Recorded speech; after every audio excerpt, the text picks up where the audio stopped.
estamos viendo del lado de la demanda, ¿no?, de los inversores para papeles provinciales.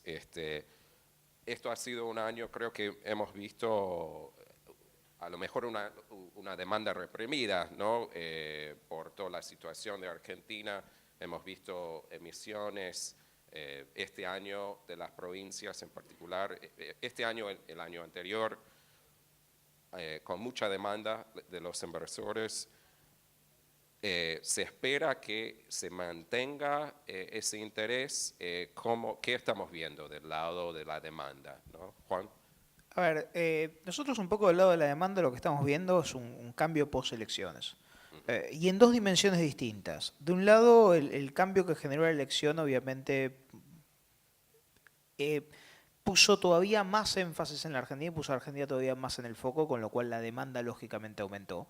Pero al mismo tiempo, vos mismo mencionabas, ¿no?, que había una demanda reprimida y hubo mucha oferta de papel argentino entre, digamos, la salida del default y principio de 2017. Pero desde el segundo trimestre de este año hubo mucho menos oferta de papel argentino, sobre todo a nivel provincial, ¿no? Cuando son contados con los dedos de la mano las provincias que salieron desde junio a esta parte. Y obviamente eso hoy, la combinación de una percepción de que los próximos años de Argentina van a tener va a tener el rebalanceo mucho más profundo de lo que se estaba esperando y de la perspectiva de los próximos 2 años de Argentina, combinado digamos, con este gap en la oferta de papel, ha generado una condición de demanda en la que el año termina con una demanda muy robusta, ¿no? En la que cuando uno habla con el inversor internacional, las principales cuestiones es quién sale próximo, cuál es el pipeline, cómo vienen, cuáles son los montos y con qué tipo de instrumentos. No solamente eso, sino que además, bueno, Sebastián recién hablaba del bono de provincia de Buenos Aires en pesos, que tuvo una demanda enorme de los inversores internacionales. Eso es otra cosa que estamos viendo mucho. Ya no solamente es que el inversor internacional entra en el instrumento moneda extranjera de las provincias, sino que crecientemente uno está viendo institucionales del exterior posicionarse instrumentos en pesos y tener una demanda fuerte por instrumentos en pesos de las provincias, cosa que es una novedad hasta cierto punto, ¿no? Es un proceso que está arrancando. Marcelo. Más en el tipo de productos que hay y las ventanas de mercado. Yo creo que obviamente ha cambiado un poco el perfil de los inversores, los real money que no compraban producto argentino hace unos años atrás, hoy están en el mercado y obviamente esto está ayudando a una compresión de tasas significativa. Pero las ventanas para los inversionistas argentinos no son eternas. Ahora hay un enorme entusiasmo cuando uno habla con las provincias, piensan que en cualquier momento van a poder acceder al mercado con cualquier producto, pero la realidad es que hasta el 2015 los productos eran muy pocos. Provincia de Buenos Aires fue pionera en el año 2006, salió al mercado. El 2012 tuvimos una sola semana, perdón, el 2010 tuvimos una sola semana en todo el año para salir al mercado, que la aprovechó Provincia de Buenos Aires, junto con la ciudad, que salieron en la misma semana. 2012 hubo uno solo emisor provincial, que fue provincia de Salta, con un bono con regalías. Es decir, las ventanas fueron muy esporádicas durante el ciclo anterior. Y ahora uno piensa que dice, bueno, ya se abrió el mercado, todo se puede hacer. Pero la realidad es que en el 2016 las provincias no podían salir al mercado internacional con un bono en pesos. Y se dudaba que pudiera salir al mercado internacional con un bono en pesos bajo ley local. Sebastián mencionaba el bono que hicimos 144A Regues por 15.000 millones de pesos a comienzos de este año, y lo que no mencionó es que era bajo ley local, algo que no se había intentado nunca, y funcionó y tuvo una sobreoferta significativa.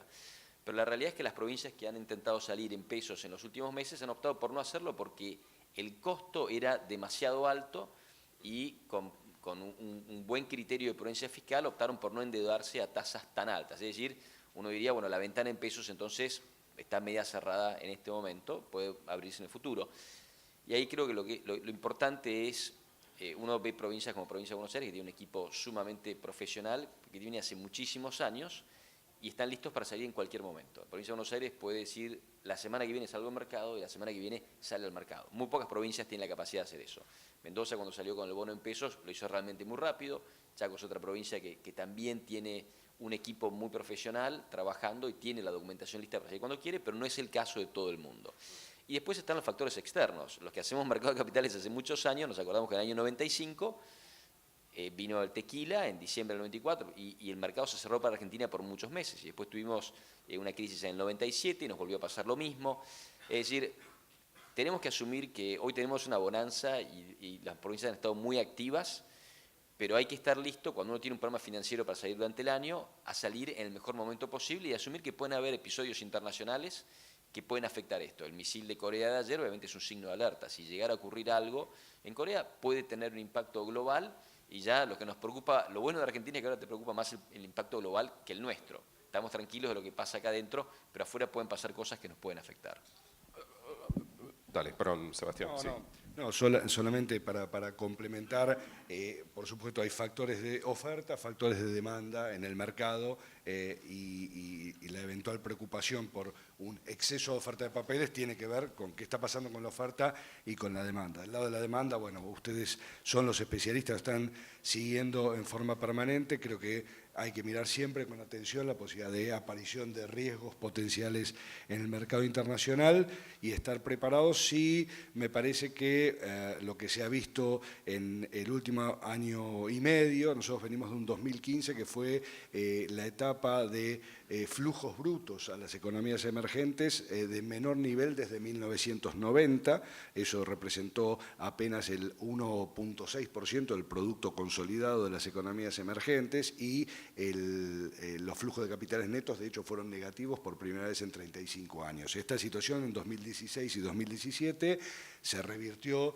de manera importante, hoy estamos en 1% por debajo del promedio de las últimas 2 décadas, pero todavía hay una búsqueda de rendimientos, eso implica que hay un momento para aprovechar, hay que estar listos para saberlo, teniendo en cuenta que hay también en curso un proceso de normalización de las políticas monetarias y por lo tanto entonces eso podría decir que el timing en términos relativos, si yo tuviera que pensar, sería más bien lo que quiero hacer afuera, debería pensar en aprovecharlo ahora, lo que quiero hacer domésticamente, darle tiempo a los colegas del Banco Central para que puedan hacer bien su trabajo antiinflacionario y bajarnos un poquito el costo del financiamiento. Ahora, del lado de la oferta, sí quería mencionar que es muy importante lo que estamos comprometiendo las provincias. El tamaño de nuestro programa financiero se va a reducir en los próximos años.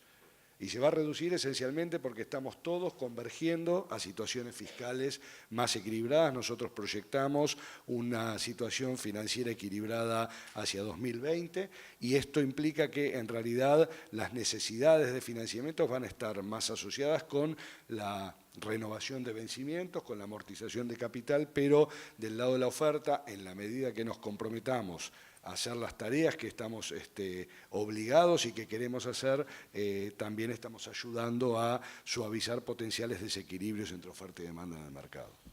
Eso ahí, sí, si me disculpas un segundo, creo que es uno de los upsides más interesantes que se ven desde el lado del mercado, que es esta probabilidad de, bueno, Marcelo recién hablaba de los riesgos externos, ¿no?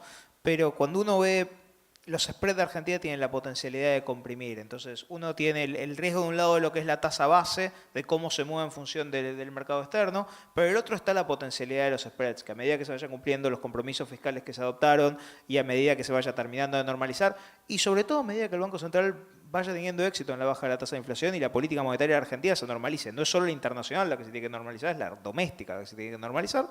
A medida que vayamos hacia eso, la potencialidad de compresión de spreads tiende a contrarrestar este riesgo sobre la tasa base, por lo menos en los próximos meses.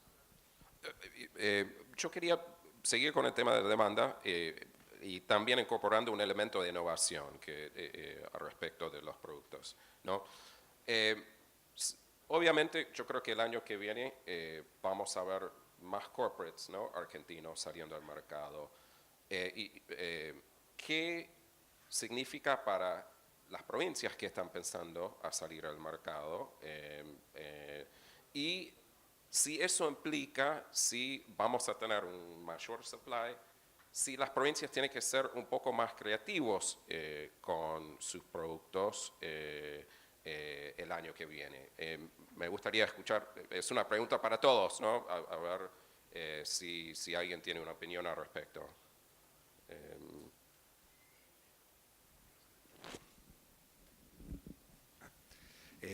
No, efectivamente, o sea, a medida que las perspectivas de crecimiento de la economía argentina van consolidándose, van mejorando, ahora también el sector privado, bueno, los planes de inversión van adelante y por lo tanto aparecen las necesidades de financiamiento, eso implica también una fuente de oferta potencial. En el caso, digamos, de la provincia de Buenos Aires, lo que nosotros vemos es, si bien digamos, somos un riesgo subsoberano, también el conjunto de los subsoberanos es un conjunto relativamente heterogéneo, digamos, o sea, la provincia de Buenos Aires en un sentido más bien yo diría es un cuasi soberano, más que un subsoberano, dado su tamaño, dada su envergadura económica, productiva y demográfica, el tamaño de nuestros programas financieros en general hace que nosotros bueno, el tipo de evolución que veamos la veamos muy directamente asociadas a las perspectivas del soberano. En ese sentido, creo que, por supuesto, contingente a lo que Marcelo estaba mencionando, que es que no aparezcan sobresaltos en la situación internacional, que por supuesto hay muchos riesgos presentes a la estabilidad financiera, el search for yield que está presente en los mercados tiene el lado bueno de la exuberancia, pero también el lado de ir mirando con alguna, cuidado los riesgos potenciales que se van generando. Digamos, no hay más que leer, por ejemplo, el último Global Financial Stability Report del Fondo Monetario para entender bien cuáles son los riesgos que están presentes en la situación internacional, pero diría que en el escenario más probable, en un contexto de normalización gradual, digamos, sin misiles dando vueltas y sin sobresaltos geopolíticos y tomando en cuenta que la economía china también está haciendo un esfuerzo muy importante por reducir los riesgos de estabilidad financiera, creo que en el caso de la provincia de Buenos Aires nosotros no enfrentaríamos mayores sobresaltos